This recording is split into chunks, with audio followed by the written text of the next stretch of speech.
Arthur held his last meal, freezing in a brutal winter storm, when a desperate stranger begged for just one bite. Giving away half his loaf meant hunger for his child tonight, yet he shared it anyway. He had no idea this shivering woman secretly ruled a massive corporate empire.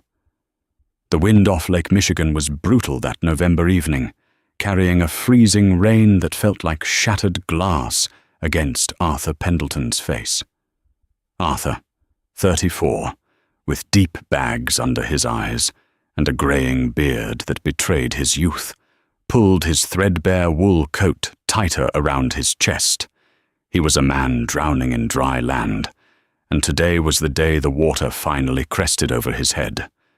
Arthur was the founder of Pendleton Logistics, a boutique tech startup that had developed AeroPath, a revolutionary AI-driven routing software designed to optimize global supply chains. It was brilliant. It was faster and more efficient than anything on the market. But brilliance didn't pay the medical bills. 18 months ago, Arthur's wife, Sarah, lost a grueling 3-year battle with aggressive breast cancer. The treatments, the experimental trials, the out-of-network specialists, they had completely drained Arthur's savings, his retirement, and his spirit. To keep his company afloat and provide for their 6-year-old daughter, Chloe, Arthur had taken a devastatingly predatory loan from a venture capital firm, Caldwell & Stokes. Harrison Caldwell, the firm's senior partner, was notorious in Chicago's financial district for being a corporate vulture. He didn't want Arthur's business to succeed. He wanted Arthur to default so he could seize the AeroPath patents for pennies on the dollar and sell them to a conglomerate. That morning, the final blow had landed. Arthur had missed his 3rd consecutive restructuring payment. Caldwell had summoned him to a glass-walled conference room overlooking the city, sliding a foreclosure notice across the mahogany table. "It's over, Arthur," Caldwell had said, his voice dripping with faux sympathy. "You have 48 hours to vacate the server facility. We are seizing the intellectual property. Go home. Spend time with your daughter. You've lost." Now, walking down Michigan Avenue in the freezing sleet, Arthur felt a numbness that went far deeper than the cold. He pulled his phone from his pocket and checked his banking app. The screen glowed with a cruel, undeniable truth. Available balance, $11.84. That was it. That was the sum total of Arthur Pendleton's life. He had promised Chloe a special dinner tonight. It was her 7th birthday tomorrow, and though they couldn't afford a party, a present, or even electricity if the utility company followed through on their final notice, Arthur had promised her a warm meal and her favorite dessert.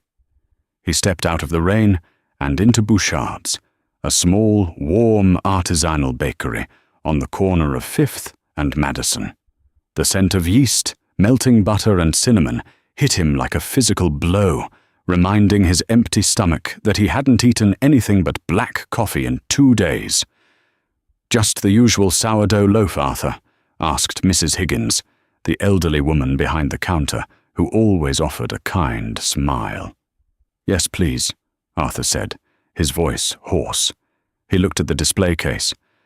"And that single pink frosted vanilla cupcake in the front. For Chloe. It's her birthday.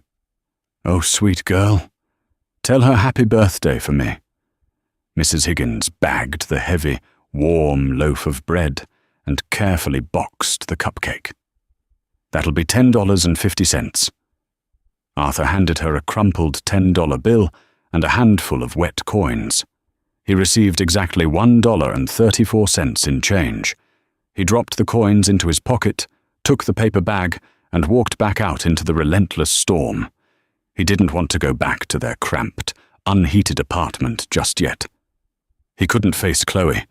He couldn't look into her wide, trusting brown eyes that looked exactly like Sarah's, and tell her that her father was a failure, that they were losing the company, that they might lose the apartment by Christmas, and that all he had to offer her was a single loaf of bread and a cupcake.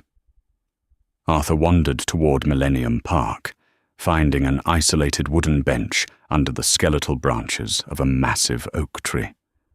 The rain had turned into a thick, wet snow. He sat down, placing the paper bag on his lap to keep it warm, and buried his face in his hands. For the first time since Sarah's funeral, Arthur Pendleton wept. He wept for his wife, he wept for his daughter's future, and he wept for the sheer, suffocating unfairness of the world. He was so consumed by his quiet devastation that he didn't immediately notice the figure approaching through the fog and snow. Beatrice Gallagher was having the worst day of her life. At 52, Beatrice was a titan of industry. She was the founder and CEO of Gallagher Global Holdings, a multinational conglomerate that controlled a massive percentage of North America's freight and shipping infrastructure. She was a billionaire, a self-made woman who had fought her way up from the gritty docks of Boston to the penthouse boardrooms of Chicago. She was known for her sharp mind, her impeccable tailored suits, and her absolute refusal to back down from a fight. But today, Beatrice had been blindsided. Her own chief operating officer, a man named Simon Davis, whom she had mentored for a decade, had orchestrated a secret and devastating boardroom coup. Backed by a consortium of hostile shareholders, Simon had called a surprise emergency vote to oust Beatrice as CEO, citing a loss of confidence due to her recent refusal to lay off thousands of union workers to boost quarterly margins. The betrayal cut her to the bone. The vote had passed. After 30 years of pouring her blood, sweat, and soul into the company, she was escorted out of her own skyscraper by security. In a state of pure shock, Beatrice had dismissed her driver. She needed to walk. She needed to breathe. She wandered aimlessly into the sprawling city, leaving the financial district behind. But disaster compounds. As she walked through an unfamiliar underpass near the L-train tracks, a man had stepped out of the shadows. He shoved her violently against the concrete wall, ripping her designer handbag from her shoulder. The bag contained her phone, her wallet, her identification, and her keys. The mugger fled into the darkness, leaving Beatrice crumpled on the wet, filthy pavement. She had hit her head hard on the concrete. Dazed, bleeding slightly from a scrape on her cheek, and disoriented, Beatrice staggered to her feet. Her cashmere coat was torn and covered in muddy slush. She had no money, no phone, and a concussion making her dizzy. She tried to flag down a taxi, but the drivers took one look at her disheveled, bloody and soaked appearance and sped past. For hours, the billionaire CEO wandered the freezing streets of Chicago, experiencing a terrifying invisibility she hadn't felt since she was a penniless teenager. She was freezing. Her bones ached. The adrenaline wore off, replaced by a gnawing, desperate hunger and a profound sense of isolation. Eventually, her trembling legs gave out. She stumbled into Millennium Park and collapsed onto the far end of a wooden bench. Arthur sniffled, wiping his eyes with the back of his freezing hand, and looked up. He saw the woman sitting a few feet away. She was shivering violently, her teeth chattering so loudly he could hear it over the wind. Her coat was ruined, her hair plastered to her face, and she was staring blankly at the snow accumulating on her expensive but ruined leather boots. Arthur didn't see a billionaire. He saw a broken human being, someone who looked even worse off than he felt. He watched as the woman wrapped her arms around her stomach, letting out a quiet, pathetic whimper of discomfort. The cold was dangerous tonight. People died in weather like this. Arthur looked down at the paper bag in his lap. The sourdough loaf was still radiating a faint, comforting heat against his thighs. It was all he had. It was his and Chloe's dinner, and maybe their breakfast for tomorrow. His stomach growled fiercely. begging for the dense, caloric carbs. "Protect your own," a cynical voice in his head whispered. "You have $1.34 to your name. You can't save the world, Arthur. You can't even save your own daughter." But Arthur remembered Sarah. He remembered how, even when she was sick and losing her hair, she would knit small hats for the premature babies in the NICU downstairs from her oncology ward. "You never lose anything by giving away a piece of your warmth, Artie," she used to say. Arthur let out a long, heavy sigh. He opened the paper bag. He bypassed the small pink box containing the cupcake. That was non-negotiable, that was for Chloe, and pulled out the heavy loaf of sourdough bread. It was crusty on the outside, soft and fragrant on the inside. With a firm grip, Arthur cracked the bread in half. He slid across the icy bench, closing the distance between himself and the shivering woman. "Excuse me," Arthur said softly. Beatrice flinched, pulling her torn coat tighter around herself, expecting to be chased away or harassed. She looked at him with wary, exhausted eyes. Arthur held out the larger half of the bread. Steam rose gently from the torn center. "You look like you're having a rough night," he said. "It's not much, but it's fresh. And it's warm." Beatrice stared at the bread. Her stomach cramped violently at the smell of the yeast. She looked up at Arthur.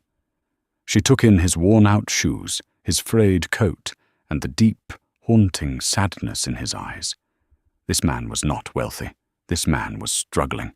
I can't," Beatrice rasped, her voice shaking. "I don't have any money to pay you." "I didn't ask for money," Arthur replied gently, pressing the warm bread into her trembling hands. "Eat it before it gets cold." Beatrice took a cautious bite. The taste of the rich, buttery sourdough hit her starving senses, and she nearly sobbed. She ate it ravenously, uncaring of how she looked. It was the best thing she had ever tasted. Better than the Michelin-star caviar she had eaten in Paris. Better than the Wagyu beef at her corporate dinners. It tasted like survival. It tasted like kindness. Arthur ate his half slowly, savoring the small comfort it brought to his empty stomach. "Thank you," Beatrice whispered after she had devoured the bread. She wiped her mouth with the back of her dirty hand. "You have no idea what this means to me. I've lost everything today."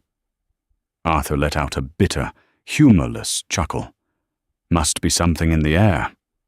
I lost everything today, too." Beatrice turned to him, genuinely curious despite her own misery. "What happened to you?" "My company," Arthur said, staring out at the falling snow. "A predator called his loans. By Monday, they'll take my life's work, my patents, my servers, everything. But the worst part is, I failed my little girl. Tomorrow is her 7th birthday, and this bread was supposed to be our dinner. Now I have to go home and figure out how to tell her that her dad is a failure."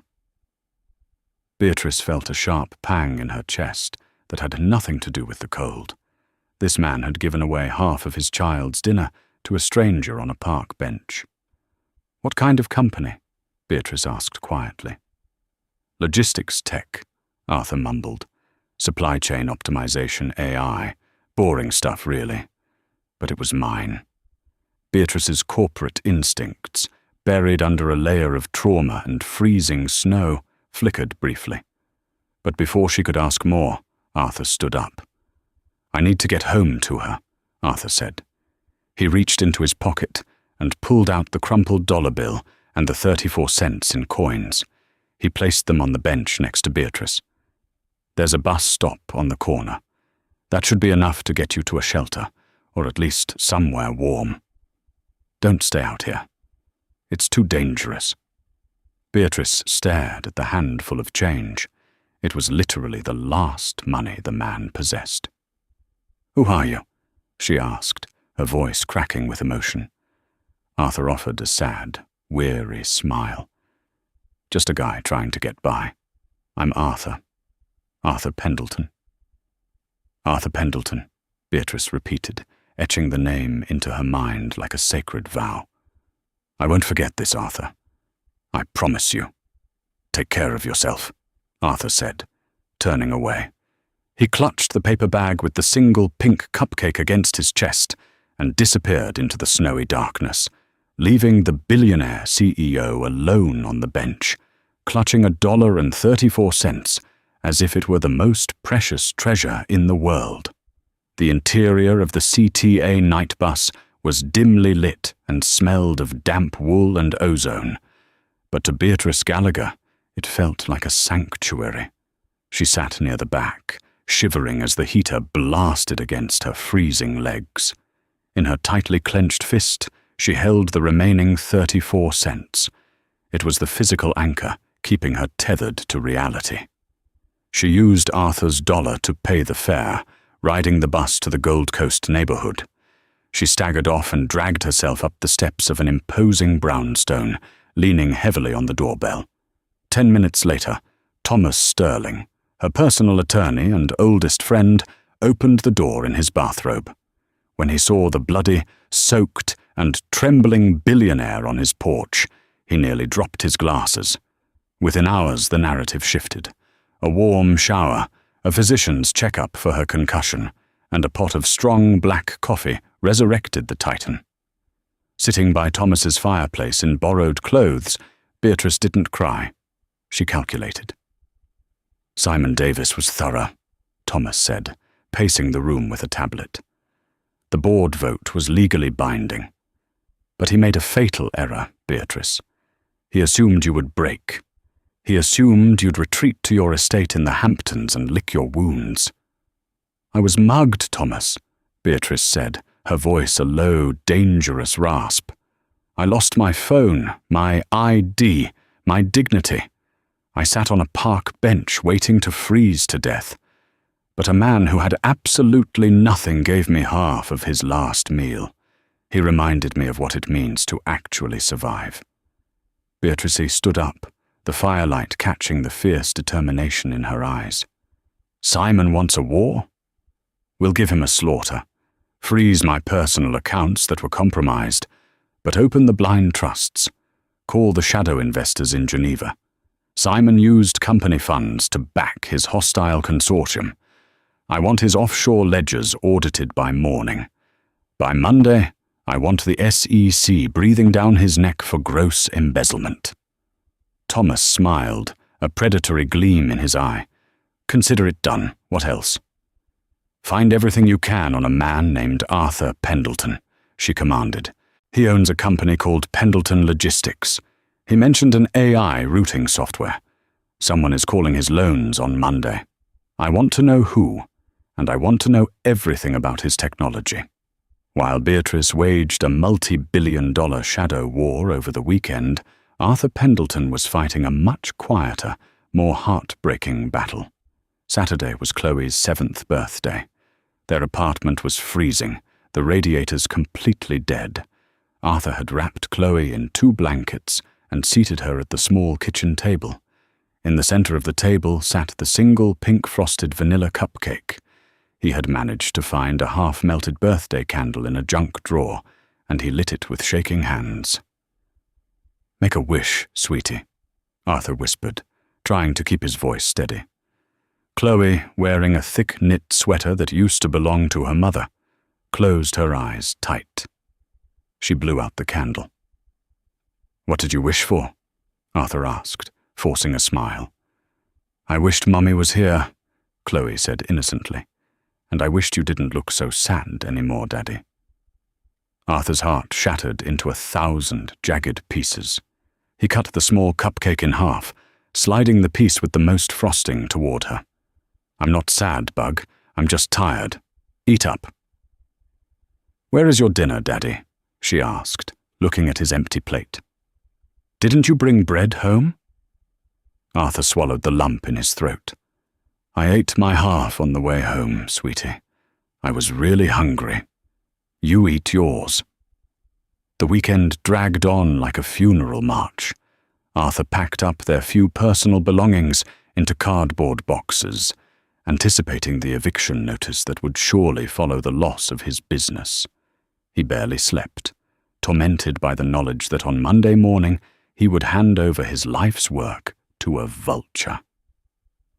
When Monday finally arrived, the Chicago sky was a bleak slate gray. Arthur walked into the downtown offices of Pendleton Logistics. The space was practically empty. He had been forced to lay off his skeleton crew of developers 2 weeks prior. Only the servers humming in the back room remained, guarding the Aeropath source code. At exactly 9 a.m., the glass doors swung open. Harrison Caldwell strode in, flanked by 2 sharp-suited lawyers and a burly security contractor. Caldwell wore a smug, victorious grin, his expensive camel hair coat draped over his shoulders. "Good morning, Arthur," Caldwell announced, clapping his hands together. "A crisp day for new beginnings, wouldn't you say? I trust you've gathered your personal effects." Arthur stood behind his desk, feeling a heavy, suffocating exhaustion. "The code is on the primary server. The encryption keys are on the flash drive on the desk. You win, Harrison." "It's not about winning, Arthur. It's simply business," Caldwell said smoothly, snapping his fingers. One of his lawyers placed a thick stack of legal documents on Arthur's desk, along with a sleek silver pen. "Sign here, here, and here. This legally transfers all intellectual property, patents and hardware of Pendleton Logistics to Caldwell and Stokes to satisfy your defaulted debt." Arthur picked up the pen. It felt like it weighed 50 pounds. He stared at the signature line. If he signed this, he had nothing. He would have to file for personal bankruptcy by Tuesday. He thought of Chloe sitting in the freezing apartment. He had failed her. He placed the tip of the pen against the paper. "I wouldn't sign that, Mr. Pendleton." The voice was sharp, authoritative, and echoed through the empty office like a gunshot. Arthur's head snapped up. Caldwell turned around, scowling at the intrusion. Standing in the doorway was a woman. She was flanked by 4 men in immaculate charcoal suits, carrying heavy leather briefcases. The woman wore a tailored, slate-grey power suit, a silk blouse, and an expression of absolute, terrifying command. Her hair was perfectly styled, but there was a faint, healing scrape on her left cheek. Arthur blinked. The pen slipped from his fingers. It was the woman from the park bench, but gone was the freezing, desperate stranger in the ruined coat. In her place stood a titan. "Who the hell are you?" Caldwell demanded, stepping forward, his face flushing with anger. "This is a private corporate acquisition. Security, remove her." The burly security contractor took half a step forward before one of the men behind the woman simply flashed a badge, freezing him in his tracks. The woman ignored Caldwell entirely. She walked straight past him, her heels clicking sharply against the hardwood floor, and stopped in front of Arthur's desk. She looked at him, and for a fleeting second, the terrifying corporate mask dropped, replaced by a profound, warming gratitude. "Hello, Arthur," Beatrice said softly. "You," Arthur stammered, utterly bewildered. "You're the woman from Saturday night. The bread." "You gave me half your loaf," Beatrice said, a faint smile playing on her lips. "And you gave me $1.34. You told me to catch a bus and survive. So I did." Caldwell slammed his fist on the table. "I don't care about your bakery orders. I am Harrison Caldwell of Caldwell and Stokes, and this company is being seized. Get out of my office." Beatrice finally turned her gaze to Caldwell. Her eyes were like chips of glacial ice. "Caldwell, I know who you are. A mid-level vulture feeding on startups because you lack the vision to create anything yourself. My name is Beatrice Gallagher, CEO and majority shareholder of Gallagher Global Holdings." Caldwell's face went completely ashen. All the blood drained from his cheeks. He took a stumbling step backward. Gallagher Global was a titan. They owned the very shipping lanes and logistics infrastructure that Caldwell and Stokes invested in. They were a whale, and he was a minnow. Miss Gallagher? Caldwell stammered, his smugness evaporating into pure panic. I had no idea. But this is a legal matter regarding a defaulted loan. A loan of $2.4 million, Beatrice interrupted, snapping her fingers. Her lead attorney stepped forward, slapping a manila folder down right on top of Caldwell's seizure documents. As of 8 a.m. this morning, Beatrice stated loudly, her voice ringing with absolute authority, Gallagher Global Holdings has purchased the debt of Pendleton Logistics in its entirety from your parent company at a premium. You no longer hold the paper on this company, Mr. Caldwell. I do. Caldwell stared at the documents, his mouth opening and closing like a suffocating fish. You bought his debt? Why? Because Arthur Pendleton possesses something you completely overlooked in your rush to steal his assets, Beatrice said coolly. My tech analysts reviewed the Aeropath patents over the weekend. The algorithm is brilliant. It is exactly what my global shipping fleet needs to optimize our routing and slash our overhead. You saw a carcass to pick. I saw the future. Beatrice took a step closer to Caldwell, lowering her voice to a lethal whisper. You have exactly 10 seconds to take your briefcase and your goons and get out of my sight, Mr. Caldwell, before I make a phone call and have Gallagher Global blacklist every single company in your portfolio. 5 seconds. Caldwell didn't wait for 0. Trembling, he snatched his empty briefcase and practically sprinted out the glass doors, his lawyers and security guards scrambling after him. The silence that fell over the office was deafening. Arthur stood frozen behind his desk, his mind completely unable to process what had just happened. I don't understand, he whispered. You bought my debt? Beatrice turned back to Arthur. The harshness in her eyes vanished entirely. Arthur, on Saturday night, my own COO betrayed me and orchestrated a boardroom coup. I was thrown out of my own company. Then I was mugged. I was left in the freezing snow to die. And while thousands of people walked past me, you, a man who had lost everything, a man who was down to his last dollar, stopped. You split your daughter's dinner with me. You gave me your bus fare. You saved my life. She reached into her blazer pocket and pulled out a small velvet jewelry box. She opened it and placed it on the desk. Inside, resting on white silk, was the crumpled $1 bill and the 34 cents in coins. I got my company back this morning, Beatrice continued, her voice thick with emotion. I exposed my betrayers.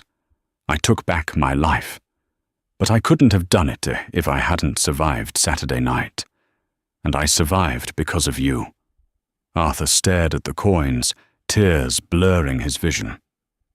I didn't just buy your debt to save you from Caldwell, Arthur, Beatrice said, motioning to her attorney, who slid a beautiful, leather-bound contract across the desk. I bought your debt so I could wipe it clean, and I am officially offering to acquire Pendleton Logistics for $40 million. Furthermore, I want to integrate Aeropath into Gallagher Global, and I want you to sit on my executive board as my chief technology officer. You will retain 40% equity in the software. Arthur's knees buckled. He collapsed back into his office chair, a choked sob escaping his throat. $40 million. Executive board. It wasn't just salvation. It was a kingdom. Beatrice, I don't know what to say, Arthur wept, burying his face in his hands. Chloe, my little girl, we were going to be evicted. We had nothing. Beatrice walked around the desk and placed a gentle, grounding hand on Arthur's shoulder. You will never have to worry about Chloe again, Arthur. Never. I promise you that. She handed him the silver pen. It didn't feel heavy anymore. It felt like a magic wand. Arthur signed the acquisition papers, his tears staining the ink. When he finished, Beatrice pulled him into a fierce, genuine hug. "Come on," Beatrice said, pulling away and wiping a stray tear from her own eye. "Grab your coat, Mr. CTO. We have a lot of work to do." "Where are we going?" Arthur asked, dazed. "First, to a toy store to buy out the entire aisle for a 7-year-old girl who deserves a proper birthday." Beatrice smiled. "And then, Arthur, we're going to get the best dinner in Chicago, and I'm buying the bread."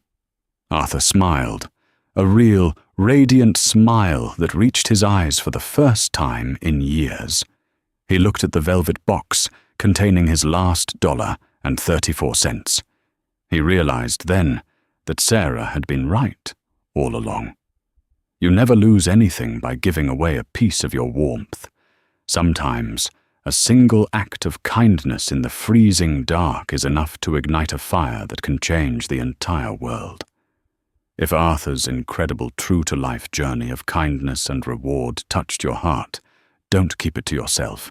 Smash that like button, share this story with someone who needs a reminder that good people still win, and subscribe to our channel for more dramatic, life-changing stories every week.